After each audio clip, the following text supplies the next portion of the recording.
સારંગપુર આવું છું ત્યારે અવશ્ય દર્શન કરું જ છું। આજે ભારતીય જનતા પાર્ટીના પૂર્ણકાલીન કાર્યકર્તાઓનો વર્ગ છે, એના ઉદ્ઘાટન સમારોહમાં હાજરી આપવા આવ્યો છું। સારંગપુર એ પવિત્ર ભૂમિ છે। અહીંયા સ્વામિનારાયણ ભગવાન અને હનુમાન દાદાનું એક વિશેષ મહત્ત્વ છે, એટલે બંને મંદિરમાં દર્શન કરી અને ભારતીય જનતા પાર્ટીના અભ્યાસ વર્ગમાં હું હાજરી આપવાનો છું।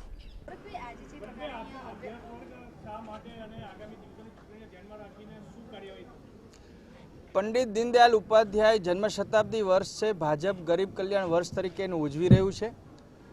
આ ચૂંટણીનું પણ આ છેલ્લું વર્ષ છે। ભારતીય જનતા પાર્ટી તરફથી 6 મહિના અને 12 મહિના સમયદાન આપનારા લગભગ 750 જેટલા કાર્યકર્તાઓ ભારતીય જનતા પાર્ટીનો વ્યાપ વધારવા માટે, વિચાર માટે, કામ માટે નીકળ્યા છે। એમનો આજે અભ્યાસ વર્ગ રાખવામાં આવ્યો છે। તારીખ 27 અને 28 આ અભ્યાસ વર્ગમાં ભારતીય જનતા પાર્ટીની વિચારધારા, ભારતીય જનતા પાર્ટીનો ઇતિહાસ, ભાજપની કાર્યપદ્ધતિ, કેન્દ્ર અને રાજ્ય સરકાર એમ બંને સરકારોની ઉપલબ્ધિના સંદર્ભમાં દિશા દર્શન અને માર્ગદર્શન આપવામાં આવશે।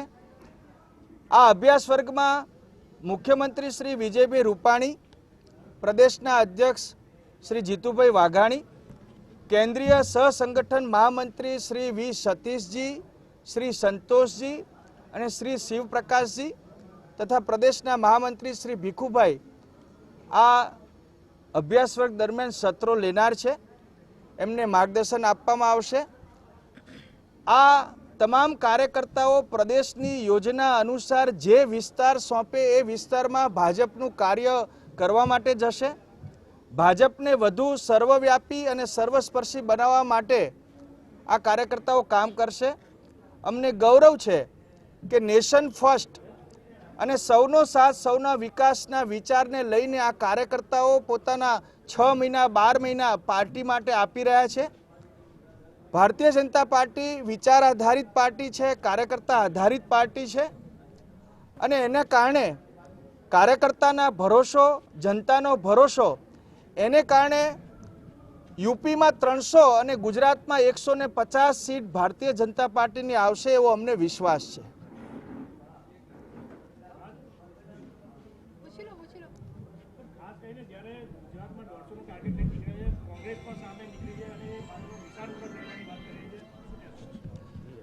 જ્યારે જ્યારે ચૂંટણી આવે છે ત્યારે જ કોંગ્રેસ આવે છે, ચૂંટણી પૂરી થાય એટલે કોંગ્રેસ જતી રહે છે।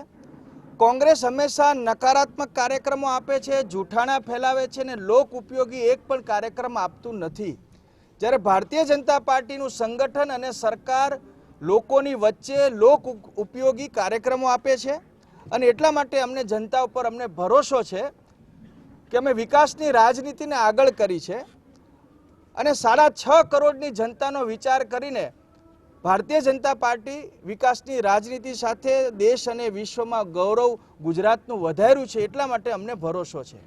ભરતભાઈ, નરેન્દ્ર મોદી જ્યારે ગુજરાતના સીએમ હતા ત્યારની ગુજરાતની પરિસ્થિતિ, ત્યારબાદ આનંદીબેન અને વિજયભાઈના સમયની ગુજરાતની પરિસ્થિતિમાં ઘણો ફરક છે। અનેક પ્રકારના આંદોલનો થયા છે, અનેક પ્રકારના સમાજ વચ્ચે પણ તડા પડ્યા છે।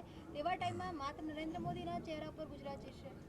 બિલકુલ, વિશ્વ આખામાં નરેન્દ્રભાઈ મોદીનો ચહેરો, એમનું નેતૃત્વ, એમની પ્રામાણિકતા, એમનો પરિશ્રમ એ નોંધપાત્ર બન્યો છે। પોપ્યુલર એક્શન લીડર તરીકે વિશ્વમાં એમની નોંધ લેવાઈ છે અને ગુજરાતના જ હોવાથી સ્વાભાવિકપણે નરેન્દ્રભાઈ મોદી ગુજરાતનો એક ચહેરો છે અને વિશ્વનો ચહેરો બન્યો છે।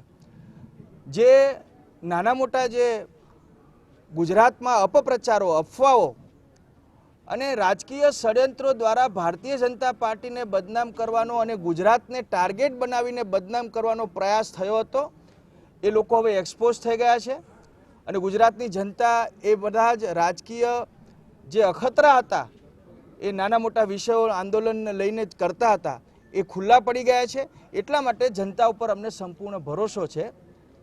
કોઈ પણ પાર્ટી, કોઈ પણ પ્રકારનું ગઠબંધન ભારતીય જનતા પાર્ટી સામે ટકશે નહીં અને ભાજપનો